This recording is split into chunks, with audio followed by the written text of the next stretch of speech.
कि IRFC का जब शेयर बड़ी बुलंदियों की तरफ, तब तो सबको बढ़िया बढ़िया चीज़ें इसके अंदर दिख रही हैं सर। शेयर भागा जा रहा है और सबको अच्छा दिखता जा रहा है। मंजस था ये, मैंने आपको समझाया था। देखो लोग ना, कुछ लोग सच को सुनना और आगे होते हुए देखना नहीं चाहते हैं। वो आपकी नज़र ही बुरी है, क्योंकि आज गिर गया ना, आज विकास लाइफ केयर गिर गया तो उन्होंने मेरी नज़र ही, मैंने वीडियो बना दी, उन्होंने कहा नज़र बुरी है। पर उन्होंने ये नहीं समझा भगवान क्या कहता है कि अगर आपको मनी चाहिए, लक्ष्मी चाहिए, तो उस तरीके का आपका आचरण भी होना चाहिए। तो हम जिस प्लेटफॉर्म में हैं ये एक लक्ष्मी का क्षेत्र है। यहाँ पर देखने के नज़रिए आपको अलग तरीके से मैं आप समझाऊंगा। इसे समझना है कि अगर 8.1 हिस्सेदारी अडानी पावर से, अडानी का मंथन कीजिए कि अगर आपके अंदर लॉस देखने की शक्ति नहीं है तो इस मार्केट में कभी भी पैसा हम नहीं कमा सकते। ये GQG जो निवेशक है वैश्विक स्तर का, एक ये छोटी फर्म है या आपके आस पड़ोस के किसी व्यक्ति ने अडानी ग्रुप के इतने शेयर लिए हों। मार्केट आपको पैसा देती है तो पैसा लेती भी है। अगर यहाँ से कोई लखपति, करोड़पति, अरबपति बनता है तो यहाँ ही से वो रोडपति भी बन सकता है।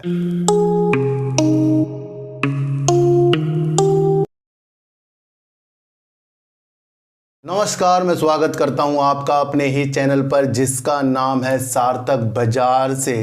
और आज बात करेंगे सर अडानी पावर की, सुजलॉन एनर्जी की, बात करेंगे थोड़ी सी विकास लाइफ केयर की, क्योंकि एक कमेंट ने मुझे इस वीडियो को दोबारा बनाने पे मजबूर किया है, उसके ऊपर हम बात करेंगे। और बात करेंगे IRFC की सर। इन सब की बात करने से पहले मैं आपको एक चीज़ बता दूं, मैं हर बार आपको बोलता हूं कि अगर ये मार्केट आपको पैसा देती है तो पैसा लेती भी है।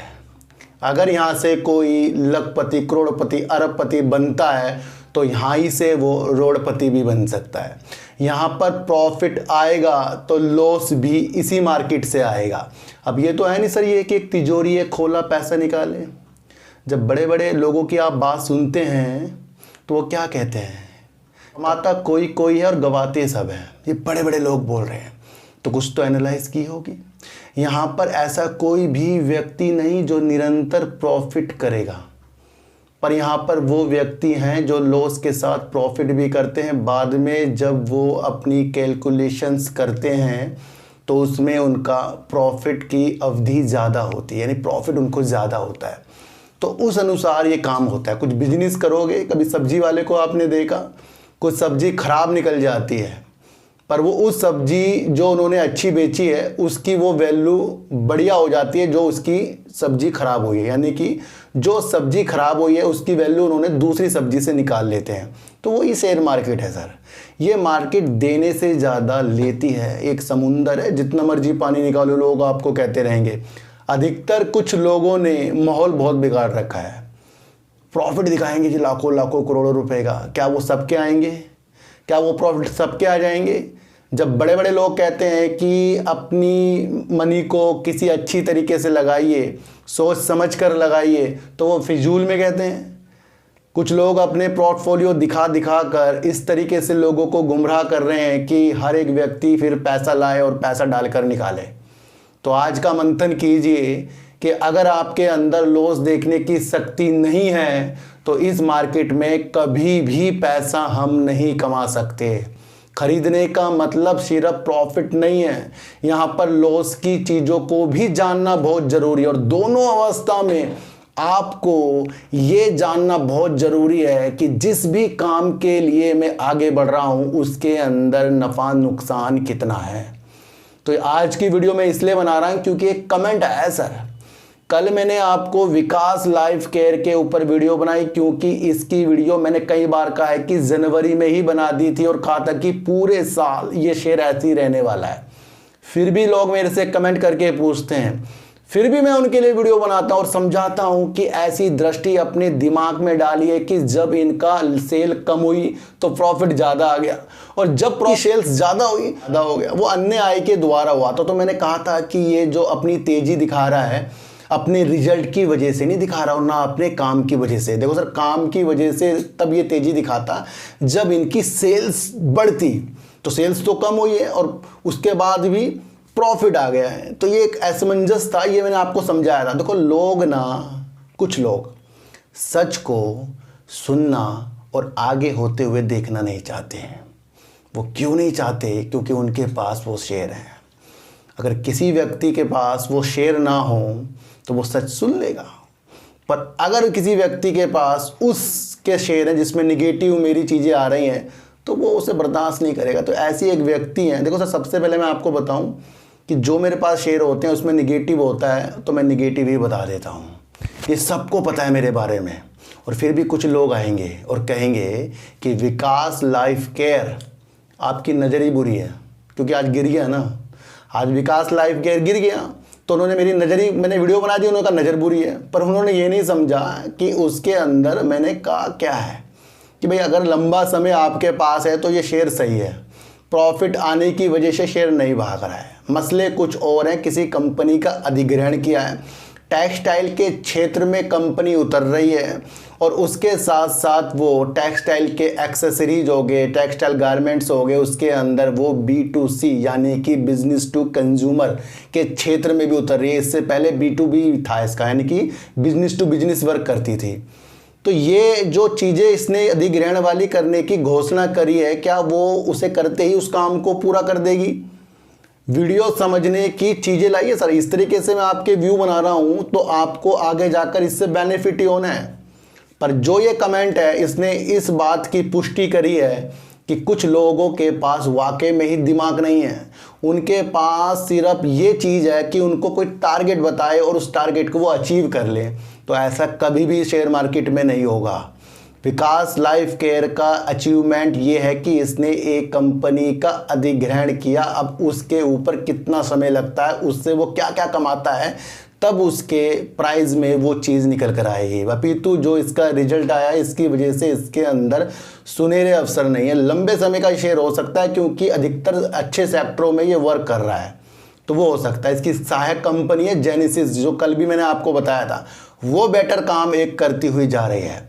तो सच की तलाश कीजिए। अगर ये ऐसे ऐसे कमेंट आएंगे तो ऐसे लोगों को फिर ब्लॉक करना मुझे पड़ेगा। मैं सब्सक्राइब तो किसी को नहीं कहता, पर हाँ ये हो सकता है कि ऐसे कमेंट करने वालों को फिर मैं ब्लॉक करूँगा। और वो ये वजह होगी कि वो कुछ लोगों को भी वो दृष्टि से नहीं शेयर मार्केट देखने देंगे जिस दृष्टि से एक्चुअल शेयर मार्केट होती है। कि बात मैं क्यों कह रहा हूँ कि IRFC का जब शेयर बड़ी बुलंदियों की तरफ, तब तो सबको बढ़िया बढ़िया चीज़ें इसके अंदर दिख रही हैं सर, शेयर भागा जा रहा है और सबको अच्छा दिखता जा रहा है। और जब सरकार ने एक प्लानिंग करी कि वो अपना स्टेक बेच रही है और वो कुछ लोगों को निगेटिव लगा, जाहिर है कि जिस शेयर में यानी जिस कंपनी में प्रमोटर सरकार और वो अपनी हिस्सेदारी बेच रही हो OFS के माध्यम से, और एक प्लानिंग आ रही हो और इसके अंदर निर्णय लेने वाली चीज़ आ रही हो कि ये कभी भी हो सकता है, तो कुछ निवेशकों को ये बुरा लग सकता है। पर अगर आप गहराई तक वीडियो समझें कि मैंने क्या कहा है कि 86.36% की हिस्सेदारी प्रमोटर सरकार के पास है और करीब 11% यानी कि 11.36% करीब की हिस्सेदारी अगर सरकार इस तरीके से सेल करने की सोच रही है तो ये एक नियम के तहत है। ये एक नियम है कि सरकारी कंपनी के लिस्टिंग होने के 5 साल के अंदर अगर 25% अलग लोगों की हिस्सेदारी कंपनी में होनी चाहिए, तो कंपनी की 86% तो सरकार के पास ही है। तो ये तो होना ही है सर कभी ना कभी। ये इसमें असमंजस, मैंने आपको कल बताया था ना कि अगर किसी के पास 20% की हिस्सेदारी, उसमें से वो 11 बेच रही है प्रमोटर, तो वो एक चिंता का विषय होता है। तो यहाँ समझने वाली चीज़ नहीं समझ रहे हैं लोग, सोच रहे हैं सरकार की हिस्सेदारी बिक रही है। अब सवाल ये आएगा कि जो OFS सरकार ला रही है ये रेट क्या होगा, जिस तरह से सुजलोन में मैंने आपको बताया था। तो अब रेट भी इसका जानना हमें बिल्कुल ही वाकिफ़ होगा। देखो सर, कंपनी का काम बहुत बेस्ट है। कल मैंने आपके इसके बारे में काफ़ी अच्छी चीज़ें आपको बताई हैं और वो आपको समझना है। ये अभी का शेयर नहीं है, ऐसी कंपनियों को बार बार पैसों की ज़रूरत होती है। सरकार अपना OFS ला रही है तो इसके द्वारा वो कई हज़ार करोड़ रुपए जुटाना चाह रही है। अब उसका रेट क्या आएगा, और ये तो एक नियम है कि 75% ही सरकार यानी कोई भी प्रमोटर की हिस्सेदारी होनी चाहिए। तो ये तो नियम है, तो कभी भी आ सकता है, इससे आपको विचलित नहीं होना है। जैसे कि मैंने आपको कहा था कि जब कुछ खबर आती है कि भाई कोई स्टेक बेच रहा है तो सब उसी चीज़ में हो जाते हैं। तो यहाँ स्टेक बिक रहा है, सब हिस्सेदारी समझ रहे हैं कि सरकार बेच रही है, पर एक नियम के तहत हो रहा है। वो समझने वाली दृष्टि बनाइए, नहीं तो फिर कल एक और कमेंट करेगा भाई। इस तरह से कमेंट मत करो, सोचो पहले कि हम जो कमेंट कर रहे हैं वो किस बुद्धि से हम कर रहे हैं। क्या वो हमारी बुद्धि ये बोल रही है कि विकास लाइफ केयर बुरी नज़र, गिर गया तो बुरी नज़र हो गई, अगर बढ़ जाता तो अच्छी नज़र हो जाती। अभी भी वो व्यक्ति पछता रहा है जिसने मुझे कह दिया था कि 9 रुपये रिलायंस इंफ्रा बढ़ गया और आपने कहा था आपके एनालाइज बेकार हो गई, 50 रुपये गिर गया वहाँ से वो।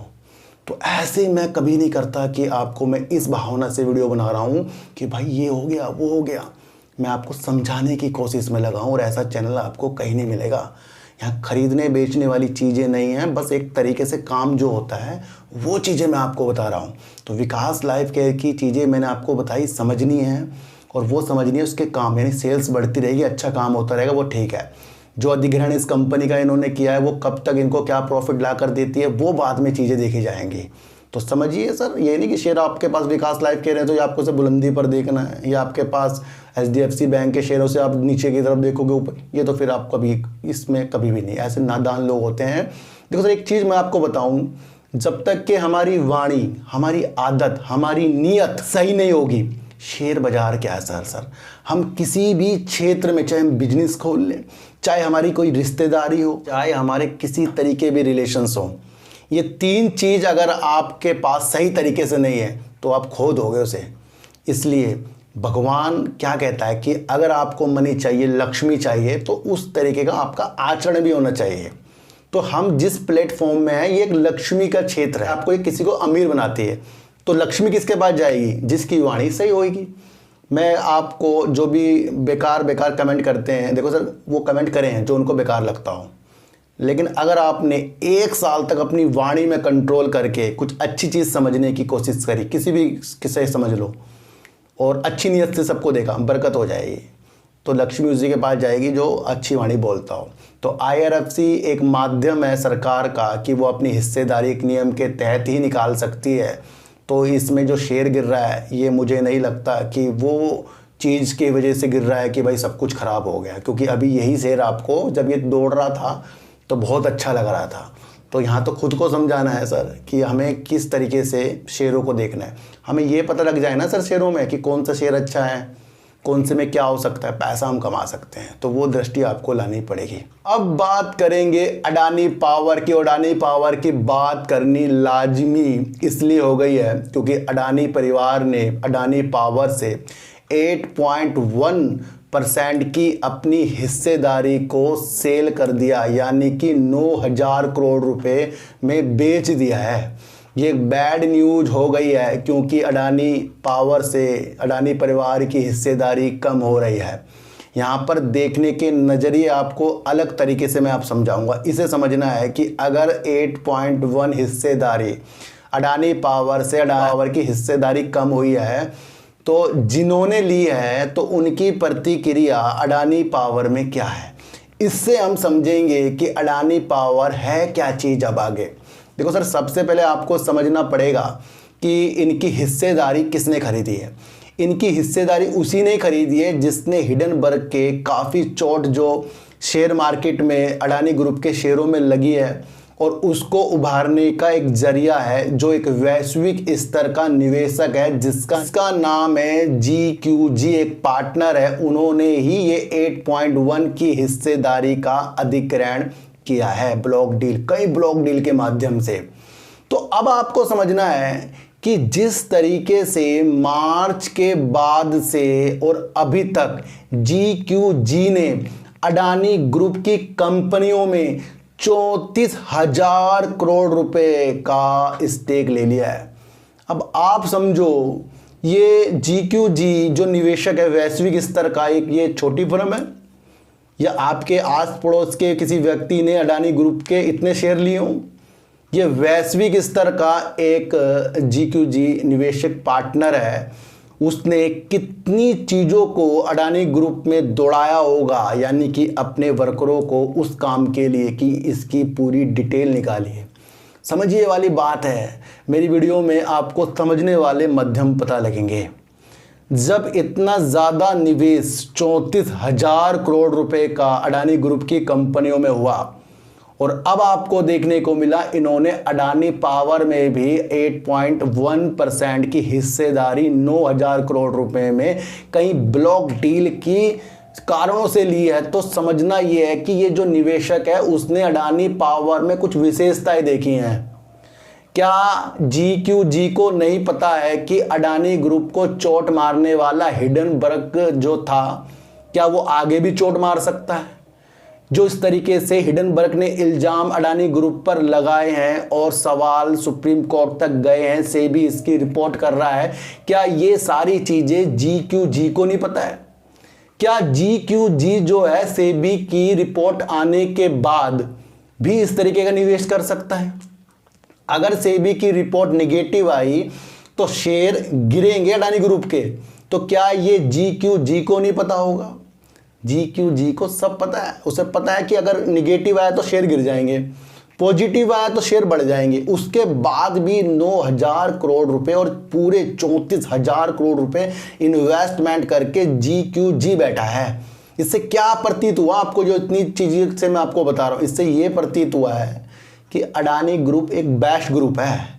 तभी जाकर इतने बड़े ग्रुप ने सेबी के रिजल्ट आने से पहले इतनी बड़ी चीज़ों के साथ इसके अंदर स्टेक बनाया है। और GQG को ये भी पता है कि अगर शेयर इनके नीचे गए तो वो हो सकता है नीचे, क्योंकि GQG जो है या कोई भी वैश्विक स्तर का पार्टनर है, वर्दे पार्टनर समझ लो, चलो वर्दे पार्टनर ने रिलायंस इन पावर में अपना स्टेक जो लिया होगा तो उसे पता नहीं कि शेयर कितने नीचे चला गया है, जा भी सकता है। तो मैंने आपको शुरू में क्या बताया, ये मार्केट देने से ज़्यादा लेती है। और अगर आपको दिखता है कि यहाँ पर सिर्फ प्रॉफिट है तो लॉस भी है।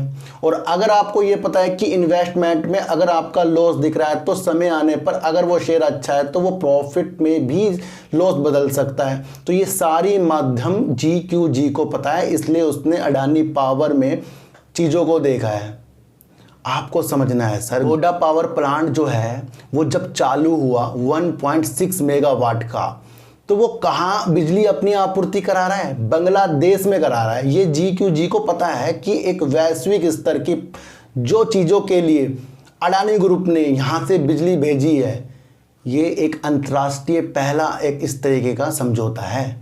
तो ये GQG को पता है और इसलिए उसने अडानी पावर में अपनी चीज़ों को देखा है। यहाँ से क्या चीज़ें हमें प्रतीत हो रही है GQG के निवेश करने से? देखो सर, हम बताएं कि जब भी कोई बड़ा निवेशक किसी कंपनी में इस तरीके से निवेश करता है तो वहाँ उस कंपनी की तरफ हमें मजबूती की तरफ से देखना चाहिए। समझने वाली बात है। और जब इस तरीके का पार्टनर किसी बड़ी कंपनी से एग्जिट करता है तो तब भी आपको उसको निगेटिव रूप से देखना चाहिए। तो सारी मंशा को आपको समझाना था। इस वीडियो को समझने का माध्यम बहुत गहरा है। इसे समझिए कि GQG ने सेबी के रिजल्ट आने से पहले जो अडानी पावर में अपनी होल्डिंग को बनाया है, वो कुछ रणनीति होगी उसकी अपनी, तो वो आपको समझाना है। तो यहाँ लोग कह रहे हैं सर अडानी पावर में से स्टेक निकल गया, अडानी पावर ख़राब हो गया। अडानी पावर ख़राब होता तो आज थोड़ा सा कोई बढ़ता है। तो ये तो सर 2024-25 के शेयर हैं, बस इनकी रणनीति आपको समझनी पड़ेगी। सुजलोन एनर्जी ने फिर आपको गिर कर दिखा दिया। आज सुजलोन एनर्जी को फिर से दोबारा समझें कि सुजलोन एनर्जी ने QIP के माध्यम से 2,000 करोड़ रुपए जुटाए। अब 15 साल से ये ऋण में चल रही कंपनी, कर्जा से चल रही कंपनी, 15 साल बाद ये ऋण से मुक्त होगी, यानी कि कर्जे से मुक्त होगी। बिना कर्जे वाली कंपनी सुजलोन कहलाएगी। इससे पहले जो भी आप जब तक ये कर्जा नहीं उतारते तब आप अपना निवेश इस कंपनी में कर रहे थे, तो एक बिंदु था कि भाई ये तो कर्जे वाली कंपनी है। और अब आगे से जब ये कर्जा उतार देंगे तो आपकी दिशा क्या होगी, एक अंदर से क्या आवाज़ आएगी, कॉन्फिडेंस क्या आएगा कि एक कर्जा मुक्त कंपनी में हम अपना पैसा लगा रहे हैं। तो यहाँ पर क्या हुआ, ये सारा का सारा कर्जा अपना हटाने वाले, निपटाने वाले, और ये 15 साल में इस बार होने वाला है। यहाँ से कंपनी मजबूती स्थिति में आपको दिख रही है और बाकी पैसे वो अलग तरीके से भी लगा सकते हैं। तो यहाँ पर ज़्यादा बड़ा हिस्सा अपने कर्ज को उतारने में जा रहा है। जब कंपनी कर्ज मुक्त हो जाती है तो उसे किसी को पैसा देना ही नहीं है, इतना भी कमाना है उसका जिस तरह से वो पहले कमाती होगी, उसका जिस तरह से पैसा किसी को इंटरेस्ट सहित देना होता होगा तो वो तो घटता होगा उसकी बैलेंस शीट में। अब आगे से क्या होगा सर, आगे से इस तरीके की चीज़ आपको देखने को नहीं मिलेगी कि ये कर्जा वाली कंपनी है। तो यहाँ एक सुचारू रूप से जो भी ऑर्डर इसने पकड़े हैं उसको करने के लिए सुजलोन एनर्जी तैयार हो गया। एक तो नंबर 1 ये बात इसके अंदर बहुत ही बेस्ट हो रही है, पर इसके अंदर कुछ ना विशेषज्ञ जो हो रहे हैं बड़े बड़े, वो भी इसके अंदर अपने स्टॉप लॉस 14 या 15 का देते जा रहे हैं। पहला टारगेट 17 रुपये का, अगर इससे नीचे गया तो 14-15 में जा सकता है। इसी तरीके से ये 20 से 24 के बीच में काफ़ी दिनों तक भी रह सकता है, ये भी आपको समझ कर चलना पड़ेगा। देखो सर, साफ साफ कह रहा हूँ, चाहे वो ONGC हो, NTPC हो, SJVN हो, कोई भी ग्रीन एनर्जी पे कंपनी हो, सरकार के लक्ष्य हो। लक्ष्य क्या है ये आप में दोबारा बताने की ज़रूरत नहीं, आपको पता है 2030 के हैं, तो उस उपलक्ष्य में ये शेयर है। तो ये रणनीति आपको समझनी है कि अब आप जो सुजलोन एनर्जी में आगे से इन्वेस्टमेंट करोगे कर्जा उतरने वाली न्यूज के बाद, तो एक कॉन्फिडेंस आएगा कि हमने उस कंपनी पे दाव लगाया जिसके अंदर कर्ज नहीं है। ध्यान रखना सर, यहाँ पर फंडामेंटल चार्ट एनालाइज के अलावा भी एक न्यूज की साइकोलॉजी चलती है और वो मेरे लिए 100 से 100% वर्क करती है। इस साइकोलॉजी के ऊपर मुझे लगता है बड़े बड़े लोग भी काम करते होंगे, तभी उनके अंदर वो चीज़ें आ जाती हैं कि आगे की रणनीति बन जाती है। क्या वोडाफोन आइडिया में इसके रिजल्ट के बाद मैंने जो वीडियो बनाई उसने काम नहीं किया? विकास लाइफ केयर हो गया, जिस तरीके से कल आपको समझाया वो रिजल्ट नहीं है, और जो कंपनी को ये ले रहे हैं उस तरीके से वो जब जोड़ेगी काम तब वो चीज़ देखी जाएगी। तो हर एक रणनीति को आपको अच्छा करना पड़ेगा। तो यहाँ सारी स्थिति को आपको जानना है कि कंपनी अब कर्जा मुक्त होने वाले टैग से लगती हुई आपको नजर आएगी, जहाँ इसके ऊपर पहले एक टैग था कि कर्जे वाली कंपनी है। ग्रीन एनर्जी, पवन ऊर्जा एक वैश्विक स्तर की डेवलप वाली चीज़ है जो इंडिया के साथ साथ ये विदेशों में भी वर्क कर रही है। तो यहाँ से ये नहीं कि इसके शेयर हम कल ही लेकर बैठे हैं, क्योंकि काफ़ी उतार चढ़ाव में अब ये शेयर रहने वाला है, ये आपको समझना है। अब 2000 करोड़ रुपए ये जुटाए थे, उसकी रणनीति बन गई, उसका ज़्यादा से ज़्यादा हिस्सा कर्जा उतारने में जाएगा। और अब इसके अंदर बेहतर चीज़ आपको तब दिखेगी जब ये वो ऑर्डर को करते हुए नजर आएंगे। तो लंबे समय के विषय के साथ आपको सुजलोन एनर्जी देखना है। अडानी पावर में GQG ने 9000 करोड़ रुपए जो लगाए हैं, उससे ये प्रतीत होता है कि उनको सारी की सारी रणनीति पता है कि अडानी पावर वर्क क्या कर रहा है, और उन्हें ये भी पता है कि सेबी का रिजल्ट भी आने वाला है। उसके बाद भी इन्होंने इतना बड़ा स्टेप इस तरीके से लिया, तो एक पॉजिटिव संकेत अडानी पावर में दिखा रहा है। दूसरी तरफ मार्च से अभी तक के GQG ने जो पार्टनर है वैश्विक स्तर का, उसने 34,000 करोड़ रुपए कंपनी में लगा दिए हैं अडानी। तो उसे पता है कि लंबी अवधि के लिए ये शेयरों में और धमाके हो सकते हैं। फिलहाल के लिए ये शेयर उतार और चढ़ाव में चढ़ने वाले हैं। ज़्यादा उम्मीद अभी की बता रहा हूँ अडानी ग्रुप से मत लगाना, क्योंकि जब तक के सेबी की चीज़ें इसके अंदर चल रही हैं। विकास लाइफ केयर की एक रणनीति आपको समझनी है कि काम बहुत अच्छे हैं, पर इस काम होने के अच्छे के साथ साथ इनकी सेल्स भी अच्छी होनी चाहिए। और अगर ये किसी कंपनी का अधिग्रहण करते हैं, उससे 1 तो 2 दिन तेजी के संकेत तो बन जाते हैं, वो तो किसी में भी बन जाते हैं, लेकिन लंबी दूरी समय तय करने के लिए और अच्छे प्रॉफिट के लिए वक्त तो लगता ही, आपको समझकर चलना पड़ेगा। IRFC में सरकार जो अपना स्टेक सेल करने की प्लानिंग, कुछ निवेशकों को वो डर का माहौल लगा, और अब ये देखना है कि वो किस रेट पर OFS लाया जा रहा है। लेकिन समझने वाली बात यह है कि एक नियम के तहत 75% प्रमोटर हो सकते हैं और 25% अलग अन्य लोग भी हो सकते हैं। ये एक रणनीति के तहत है, तो ये मुझे लगता है कि आगे जाके उज्ज्वलता वाली चीज़ों के साथ आ रहा है। तो सर फिर कह रहा हूँ कि सर हमें अपनी वाणी, आदत और नियत पर विशेष ध्यान रखकर किसी भी चैप्टर में अगर आप काम करें तो आप बेनिफिट पा सकते हैं, क्योंकि दिल की आवाज़ दिल दूसरा ही सुनेगा।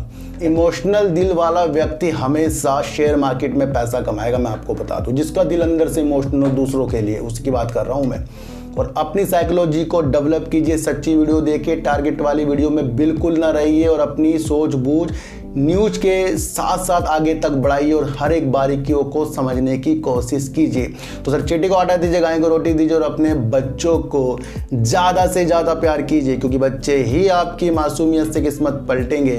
तो फिर मिलेंगे आपसे नए वीडियो के साथ, जब तक के लिए नमस्कार।